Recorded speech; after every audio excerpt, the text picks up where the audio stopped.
The ocean moves me as I hear her song rush in a dance with the wind. A traveling poet bringing an old school twist to his art. 10 News reporter Bree Stephan and photojournalist Tim Hahn spent the evening with him while he moved San Diegans with his words.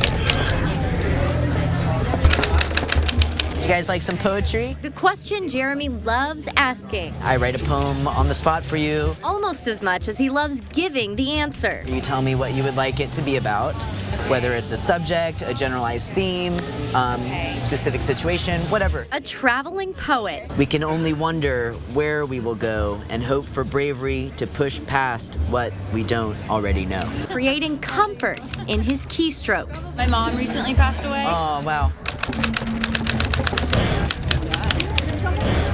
Take me to a place where the sun always shines, so I may venture outside to find what makes my soul thrive.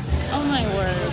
You like make me cry. That's the best. It's a weird job where it's like if you make someone cry, it's like, you know that something good happened, I guess.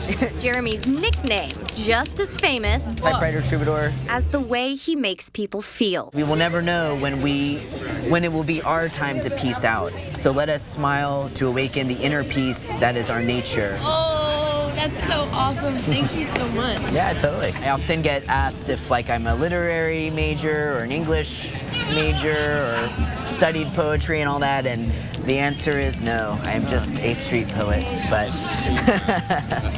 yeah.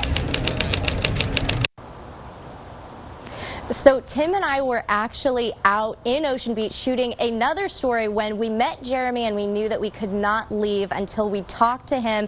And before the end of our shoot, I actually had him write me a poem to give to my fiance Crosby. We went and bought a frame for it, and it's honestly one of the most creative and best gifts I've ever got for him. Kim and Steve, this guy is simply amazing. Yeah, touching so many people. If Jeremy is a traveling poet, where is he now? So he left here to go to Tucson, but he's from Portland, and he's going back to Portland to write more poetry in the next few days. And the more that I think about this, I probably should have saved this for a Valentine's Day gift, because how do you beat this, Kim and Steve, right? Some inspiration for you guys. Chalk one up as early Valentine's. Thank you, Bree. Yeah.